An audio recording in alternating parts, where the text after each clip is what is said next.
Gentlemen, welcome to the Happy Valley Ranch, part of the Albert Eckery Grassland Preserve. Let's start with operator safety. This has and always has been a top priority for Orec America. There is, of course, a retractable seat belt, which should always be used when operating the machine.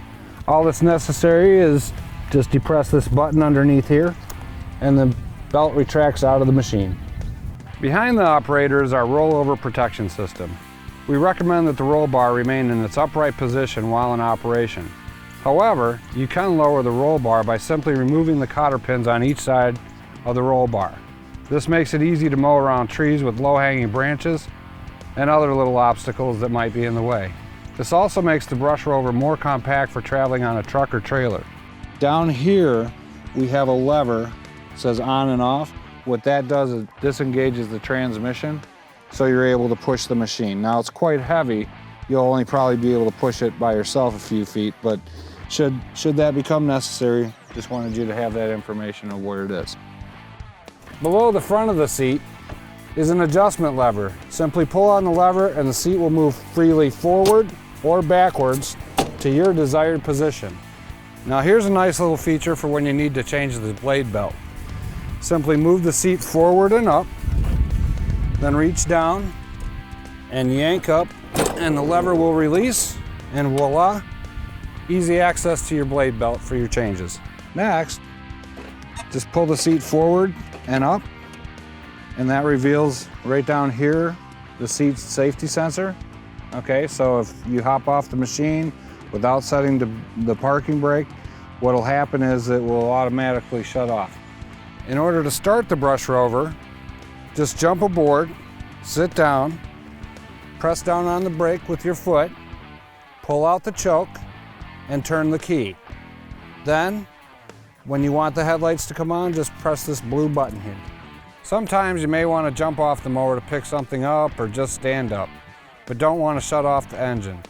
Easy. Just follow these two steps. First, depress the brake all the way down. Second, slide this gear over and lock it in. The mower will stay running. If you don't do these steps and simply get off your seat, the seat sensor again will shut off the mower. In addition, the four-wheel drive version has been designed to provide more operator space for those taller operators with longer legs. This height range was changed for the four-wheel drive version based on feedback we received from landscapers like you across the country. I'd like to point out that the mower will not start unless the height adjustment is all the way up beyond the highest cutting height as a safety feature. Believe me, speaking from experience, it's the first thing you want to check if the engine won't turn over or restart.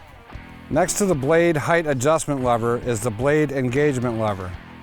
This lever will not engage the blades to spin unless the blade height has been set at 6 inches or lower on the four-wheel drive Brush Rover. Moving over to the operator's right side, there are 3 key levers. Here we have the throttle lever with a minimum and maximum position to control the engine RPMs. When starting the engine, we recommend that the throttle position be in the middle. Once the user is ready to engage the blade, you increase the throttle to the maximum position. When the Rover is in the idle position, it's best to turn down the throttle to its minimum position. Here we have the locking differential lever. The locking differential locks your rear wheels together, thereby evenly distributing the hydrostatic drive power to both wheels evenly. As a result, traction is optimized for those soft and marshy areas and helping the Brush Rover up and over to the thicker brush. This is especially useful when tackling brush mowing on slopes.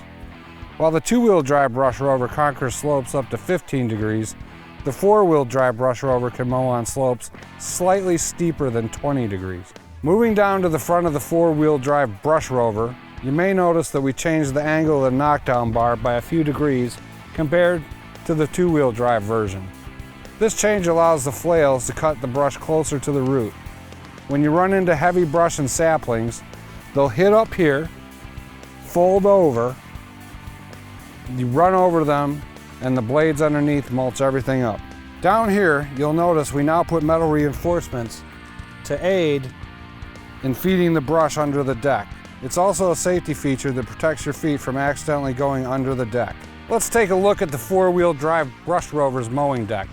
This is a Colton steel mowing deck. Corrosion resistant and tough.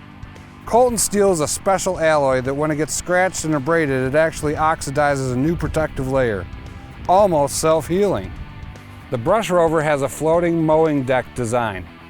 If you hit some solid debris like a rock, the deck will float up and is released by this spring, avoiding potential damage to the deck or the blades themselves. Right now I'm going to put on some gloves, show you the flail blades underneath. To access them, we can just pull this up, reach under here, and the center blade does not cut, only these flail blades at the end. Now, to protect the machine, if it hits debris or catches a rock or anything, what happens is these flail blades will spin, eject the material, and then spin back around to their position where they're cutting again. All right? Now, when you need to change those out, because you have two sides, okay, just get some tools, undo it, flip them over, and you have a new edge. Now, here's a neat new feature for the four-wheel drive Brush Rover, okay? It's called the Pulley Fan. Underneath the cutting deck, on the cutting blade, is this Pulley Fan. It's hard to show you what this pulley looks like from this angle, so here it is. While the four-wheel drive Brush Rover is moving, this Pulley Fan blows off debris on the cutting deck, thereby reducing maintenance time with underneath debris, drying out, and building up on the cutting deck.